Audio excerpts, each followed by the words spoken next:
Invito a la doctora María Teresa Romero, que además de politólogo es periodista, que tiene maestría y doctorado en Ciencias Políticas y Relaciones Internacionales, que es profesora titular jubilada de la Universidad Central de Venezuela, que ha escrito varios libros y que es analista, consultora y colaboradora de varios medios de comunicación, a exponer el trabajo que ha preparado para este importante evento que titula El principio de la no intervención como freno jurídico y político a la defensa y promoción de la democracia en las Américas. María Teresa.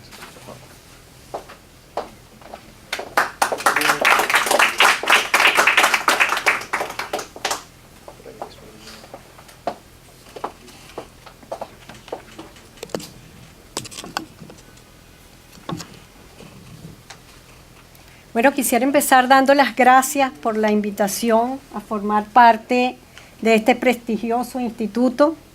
a todos los que aquí han dado su mejor esfuerzo para que funcione y se desarrolle con tanto éxito. Por supuesto, su presidente, Carlos Alberto Montaner, su director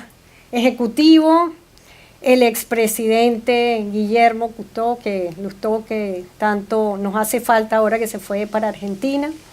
y a todos los miembros de su directorio y consejo consultivo, así como los que forman parte de su equipo administrativo, a quienes conozco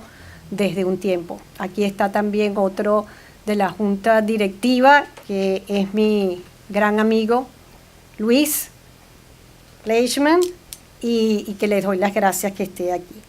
Es para mí un honor incorporarme como nuevo miembro de la Junta Directiva y trabajar con todos ustedes en beneficio de la democracia continental, una labor que ha sido prioritaria en mi trayectoria académica y profesional. Hasta mi tesis de grado para optar al doctorado de Ciencias Políticas, que luego se convirtió en un libro, fue sobre este tema que siempre me ha perseguido y yo a él. No sé por qué yo trato de huir de él y siempre me persigue. No sé si por casualidad, en el supuesto que exista, que justamente esta incorporación de hoy, jueves, se está realizando un 13 de septiembre, fecha en que uno de los principales partidos de la época democrática venezolana, Acción Democrática, AD, celebra el 77 aniversario de su fundación. Nunca he sido adeca, por cierto, pero quiero decir que trabajé 5 años como investigadora en la Fundación Rómulo Betancourt como académica en Caracas a principios de la década de los 90, donde manoseé los papeles y el archivo de don Rómulo Betancourt, y allí aprendí a admirar a ese líder fundamental y a su partido a pesar de todos sus errores históricos, que ahora se acumulan mucho lamentablemente en los últimos 20 años. Es también para mí de especial orgullo celebrar esta incorporación junto a la de la destacada periodista ecuatoriana María Fernanda Egas, una luchadora por la defensa de la libertad de prensa y la democracia regional. Y por supuesto, asimismo, me honra celebrar con todos los aquí presentes, familiares y amigos. Aquí están mis 2 hermanos, mi cuñada, mi esposo, mi hijo, que ha sido una sorpresa, y amigos de quienes siempre he recibido apoyo solidario. Muchas gracias de verdad por estar aquí. Bueno, dando paso al discurso que se me ha solicitado para esta inauguración, quisiera precisar que escogí el tema del principio de la no intervención como freno jurídico y político a la defensa y promoción de la democracia en las Américas para reflexionarlo hoy con ustedes, porque si bien es antiguo y se ha debatido ampliamente, es muy teórico incluso, continúa siendo un tema neurálgico a mi modo de ver, no resuelto y con plena vigencia. El tema es propicio, además, debido a la grave situación por la que atraviesa Venezuela, en que una dictadura, como ya lo sabemos, narcoterrorista, se empeña en permanecer en el poder a cualquier costo y fortaleciendo la destrucción nacional, lo que ha provocado, entre otros múltiples y negativos efectos, un masivo éxodo de ya casi 4 millones de venezolanos que tienen en jaque a todo el continente americano. Esta debacle nacional y humanitaria ha hecho surgir con mayor urgencia la necesidad de algún tipo de acción internacional,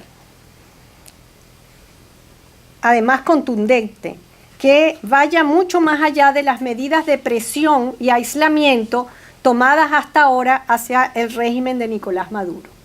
Y no me estoy refiriendo necesariamente a una invasión militar por parte de los Estados Unidos, de la cual, por cierto, también se habla mucho en la actualidad.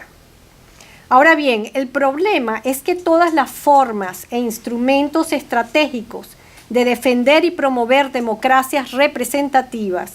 unilaterales y colectivas, desde las más sutiles a las más duras y directas, han contado a través de la historia, para bien o para mal, con un freno jurídico y político, que es el principio de no intervención, es decir, el derecho que tiene todo Estado independiente y soberano a que ningún otro Estado intervenga en sus asuntos internos, principio este consagrado tanto en el derecho nacional como en el derecho internacional clásico y moderno.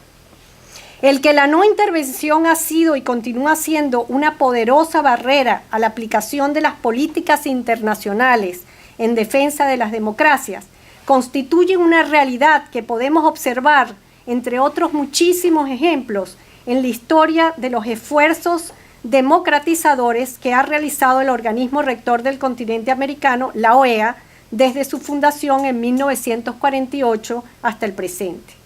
Por supuesto, no vamos a repasar hoy, ni mucho menos esta larga e interesante historia, aunque hasta cierto punto frustrante para nuestras sociedades. Pero les recomiendo revisarla ampliamente porque en ella se demuestra que si bien la defensa de la democracia ha sido un principio importantísimo del sistema interamericano, es evidente que para los gobiernos latinoamericanos el principio de la no intervención ha predominado. El hecho de que hasta el presente no se haya aplicado la Carta Democrática Interamericana a Venezuela, a pesar de la pavorosa realidad antidemocrática existente y de los esfuerzos de su actual secretario general Luis Almagro y los países miembros del Grupo de Lima, es elocuente.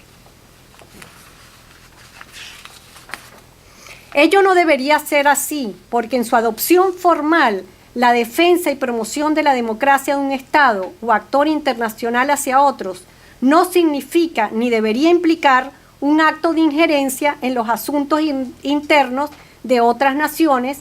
ni violaciones a la su soberanía, autonomía e independencia jurídica y política. De hecho, tanto la ONU como la OEA señalan como uno de sus propósitos fundamentales promover y consolidar la democracia representativa dentro del respeto del principio de no intervención. En realidad, no existe oposición entre el principio de no intervención, la defensa de la democracia y los derechos humanos, porque todos los compromisos en materia de defensa de la democracia, vinculantes o no, son contraídos por los países miembros en el libre ejercicio de su propia soberanía. Es más, en el derecho internacional moderno se ha alcanzado un equilibrio entre los principios de no intervención y derecho de la democracia, y se le atribuye a la comunidad internacional un interés legítimo en asuntos que anteriormente eran del dominio reservado de los Estados. En la medida que se ha venido construyendo la dimensión del derecho internacional de los derechos humanos, también se ha ido desarrollando un nuevo derecho, que es el derecho humano a la democracia, el cual es un derecho de finalidad y al mismo tiempo un derecho subjetivo, individual, exigible al Estado. A la par, los conceptos de no intervención, soberanía y autodeterminación han experimentado una evolución histórica importantísima. Han cambiado con el tiempo su concepción tradicional y perdiendo su significación en términos absolutos, al punto que se han desarrollado los derechos de asistencia y de intervención humanitaria en situaciones extremas. Como bien lo ha expresado el analista y exfuncionario de la OEA, Rubén Perina, y, cito textualmente, en los últimos tiempos el principio de no intervención ha ido perdiendo su carácter de absoluto y se ha ido quedando paulatinamente relegado por la inevitable realidad de la globalización, la interdependencia y los mismos procesos de integración. Inclusive, para algunos, ya está en vigencia en el sistema internacional un intervencionismo aceptable, legítimo, y hasta legal o permitido por las normas internacionales, que es en su máxima expresión la intervención militar humanitaria, colectiva y autorizada por organismos regionales como la NATO o la ONU. Esto se justifica, en principio, por graves violaciones a los derechos humanos, ausencia del Estado de Derecho y de la democracia constitucional, condiciones que a su vez se consideran una amenaza a la paz y seguridad de los vecinos o de la región en que el país se encuentra. Si les parece, si esto les hace resonar algún país en el hemisferio, ya saben cuál es. Pero, paradójicamente, el éxito de este intervencionismo humanitario requiere de elementos básicos del realismo político, o sea, de uno o varios estados poderosos militarmente que puedan llevar a cabo efectivamente el mismo. Cierro la cita de Rubén Perina. De acuerdo al anterior, entonces, me pregunto y nos preguntamos, ¿a qué se debe que aún hoy en día la defensa y promoción de la democracia continúe limitada en su ejercicio práctico por el principio de no intervención en el sistema interamericano? Muchos le echan la culpa a la OEA. Dicen que la OEA es una organización débil institucionalmente, con pocos recursos y falta de personal especializado, al tiempo que no tiene ninguna autoridad independiente para actuar, porque de hecho los gobiernos, no los pueblos, mantienen el control sobre todas las decisiones importantes, todo lo cual es cierto. Además que su Carta Democrática Interamericana necesita fortalecerse y reformarse en varios aspectos. Pero el problema fundamental sigue siendo el mismo. Es la falta de voluntad política de los miembros de la OEA, y ello en virtud del temor y la duda que siempre ha existido en los gobiernos, hasta en los propios gobiernos democráticos, del impacto y supremacía que los principios democráticos pueden alcanzar sobre el principio de no intervención, lo que podría llegar a otorgar puerta franca al intervencionismo, según algunos, en especial por parte de las potencias mundiales sobre los estados más débiles. Podríamos decir que en general los países miembros de la OEA continúan divididos entre aquellos que abogan por un mayor nivel de supranacionalismo y a los que propugnan una posición restrictiva o juridicista, fundamentándose en la defensa del principio de intervención interpretado en forma clásica. Particularmente, pero no solo, para los gobiernos de izquierda en general, en particular para los hoy mal llamados socialistas del siglo XXI, el temor y la duda tienen una justificación histórica. Para ellos, la historia de intervencionismo unilateral por parte de los Estados Unidos pesa de manera especial en los países, en esos países, y en todos los países latinoamericanos en realidad, lo que explica sus aspiraciones y luchas incansables por una doctrina jurídica de no intervención distinta a la que desde principios del siglo XX propugna ese país. Los países latinoamericanos lograron establecer en la Carta de la OEA y en el Tratado Interamericano de Asistencia Recíproca, TIAR, firmados en la segunda mitad de la década de los 40 del siglo pasado, un sistema de consulta y colaboración entre los países americanos que implicaba una responsabilidad colectiva ante situaciones que anteriormente hubieran llevado a la intervención por parte de alguno de ellos. De hecho, en la Carta Fundacional de la OEA, que no es la Carta Interamericana, se adopta el principio de no intervención en una forma total y absoluta, de modo que se prohíbe la intervención directa o indirecta, cualquier sea el motivo que se invoque en la política interior o exterior de un Estado. Y tal prohibición no se limita a la agresión física, sino que incluye cualquier tipo de coacción económica o política. Solo quedan a salvo los casos de legítima defensa individual o colectiva. En suma, si bien los latinoamericanos aceptaron en la misma Carta Constitutiva de la OEA el principio de defensa y promoción de la democracia, basado en el principio de solidaridad y colaboración entre las naciones americanas y el sistema de seguridad colectiva y de resolución obligatoria de conflictos, en el transcurso de la historia interamericana, incluso en la actualidad, tras la firma de la Carta Democrática Interamericana del 2001, han tenido precaución y predisposición, diría yo, ante cualquier tipo de mecanismo colectivo para la defensa y promoción de la democracia hemisférica.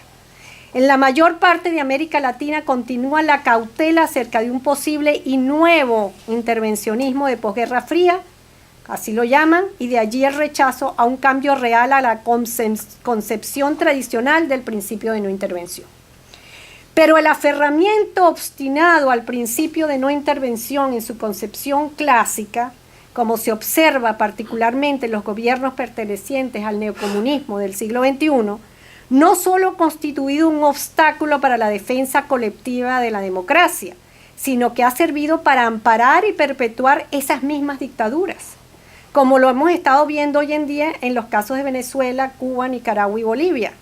En verdad, la interpretación sesgada de estos dos principios consagrados en la Carta de la OEA, la no intervención y defensa de la democracia, ha conducido a verdaderas aberraciones contrarias tanto a los derechos humanos como a la libertad de los pueblos y ha favorecido la permanencia en el poder de gobernantes que han secuestrado el derecho de los pueblos a decidir su destino. De modo que aunque parezca desfasado el tema que hoy estamos tratando, porque hay muchísimos y múltiples problemas que acosan a la región y mantienen la atención de los miembros democráticos de la OEA, sin más allá el actual de la migración, desplazados y refugiados, los del narcotráfico, el terrorismo y un largo etcétera, continúa siendo una prioridad desatar el nudo gordiano del sistema interamericano actual y lograr que en su Carta Interamericana se haga explícito y se haga valer la concepción moderna del principio de no intervención para que éste deje de ser un freno a la acción multilateral efectiva a la defensa y promoción de la democracia en las Américas.